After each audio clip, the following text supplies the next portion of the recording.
What does it take to train for your first marathon and make it a Boston Qualifier? That's the question that I'm on a mission to answer, and I want to bring you along for the journey. We're going to look at my weekly training schedule. We're going to look at each individual workout for each day of the week. I'm going to unpack how I complete the workout, what it looks like, any lessons I learned along the way, and I want to bring you on that journey over the next 15 weeks as it leads up to the Eugene Marathon at the end of April.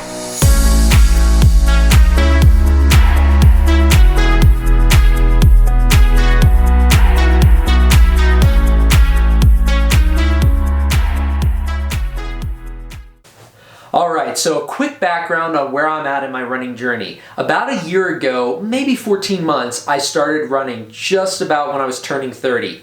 And I hated running before that, but now I have fallen in love with running. I truly, it's a joy and a central part of my life. So much so that I'm starting a YouTube channel and have a growing Instagram account, all built around my love for running. So that has been kind of the last year. For the first half of my running career, as you might call it, I have been self-training just with my own kind of intuitions about how to train and borrowing from different plans. I haven't really had any guidance in that area. And then in September of last year, I decided to get a coach when I wanted to pursue a Boston Qualifier as my first marathon.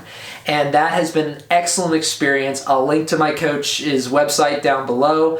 But he's provided me the opportunity to grow my weekly mileage and be able to really take my running to the next level. And so what I want to do for you is to provide you with a weekly snapshot of what my training schedule looks like and to show you what each individual workout breaks down to so that you can implement some of these things in your pursuits either for your first marathon or so you can know what it takes to achieve a Boston Qualifier time.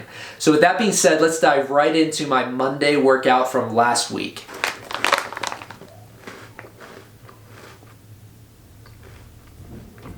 Sriracha Sunshine.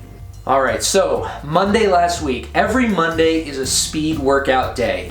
Regardless of the week, consistently Monday's my speed day. And last Monday was no different. It started off with a 7-mile run, and so there was a mile warm-up, and then there was 2 miles, I think at about 6:40 pace, and then a mile of recovery, and that was probably around a 9-minute pace, followed by a mile at a 6:30, 6:35 pace, and then 1 mile of cool down. And that run felt fantastic. I was thrilled to start off the week with an ambitious run and to nail it and to really just get that momentum going into the rest of the week. However, as you'll see the week play out, it didn't end as well as I might have liked, as well as it started.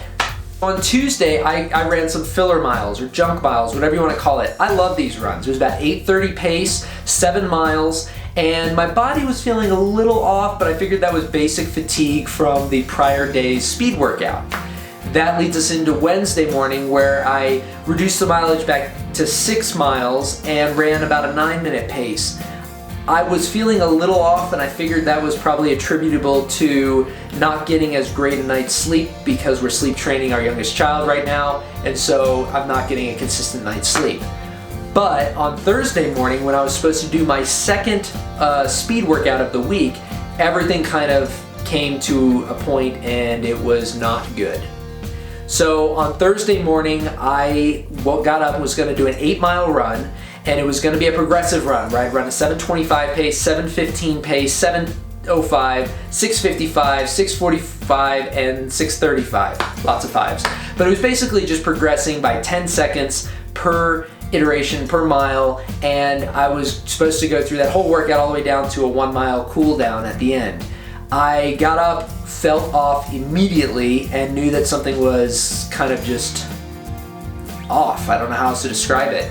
And so went through the workout, but only made it about to the halfway point. So I got through the 7:25, 7:15, and 7:05 miles, and literally it felt like the wheels were coming off at that point. The form was off, lots of things were going wrong, and so I backed off the pace, went to an 8:30, 9-minute pace, something like that, and then did 3 miles, not even the full 8 I was supposed to do, just got to 7 miles total for Thursday morning, and it felt sloppy, and it felt like I just, didn't connect with the workout at all. But as I unpacked that workout later in the day and tried to figure out what were the factors that led to it not going so well, it dawned on me that the night before we actually had an odd bad meal situation. So basically it was like a food fiasco. We tried to cooking, I say we, my wife, who's an excellent cook, was trying to cook something different, something new, and it just didn't connect, and long story short, we really didn't want to eat it. Neither of us did. And so I didn't want to ask for any more food. She offered, but I was like, you know what, it's fine, I'll just have some bread. So basically I skipped dinner, which is super rare for me, and lo and behold, next morning, lacked energy, lacked just the willpower to stay through, and also felt like my body was just revolting against me. I attribute a lot of that to a little bit of the sleep issues with the sleep training, also to not having dinner the night before. But that leads us to Friday. So Friday I ran 8 miles and was just doing filler miles again. So this is like 8.5 to 9 minute pace, pretty casual, and felt really good about that run. It's amazing what a good night's sleep and some food will do, and that's what the difference was between Wednesday night leading into Thursday and Thursday night leading into Friday. So that's just a word to you, like, look at some of those factors in your life if you're not connecting with some of your workouts, and see if there are things that you can pinpoint. If there aren't, maybe you just need to buck up and get after it more. But sometimes there are physiological things that are happening that are causing you to not perform as you should or as you know you can. And that all was the story up through Friday. But entering Saturday, I was super stoked to be running a half marathon long run. It's the longest long run that I've done so far with this coach. It would be probably like the 4th or 5th time in my life that I've run 13.1 miles.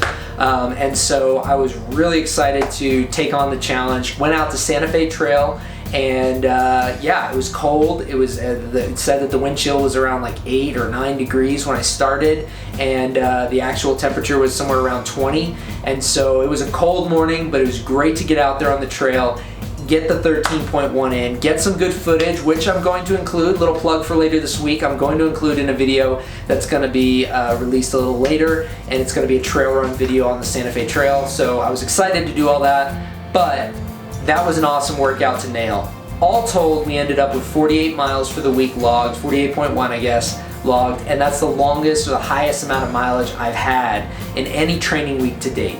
My coach told me that the 13.1 mile long run was what he considered the start to my training block leading up to the Eugene Marathon. So this is the perfect time to give you this update, to show you what it takes to get to hopefully a Boston Qualifier time, and to give you the breakdown each week of what the training looks like and how you possibly could replicate this, or at least so you can know what it takes to get to this kind of goal. And so yeah, with that being said, it's another week ahead of me of training, and I'm really excited, and there's some unique aspects to my training that I don't want to give away, but that'll be talked about next Monday when I do another one of these videos. Until then, show up, work hard, and stay humble.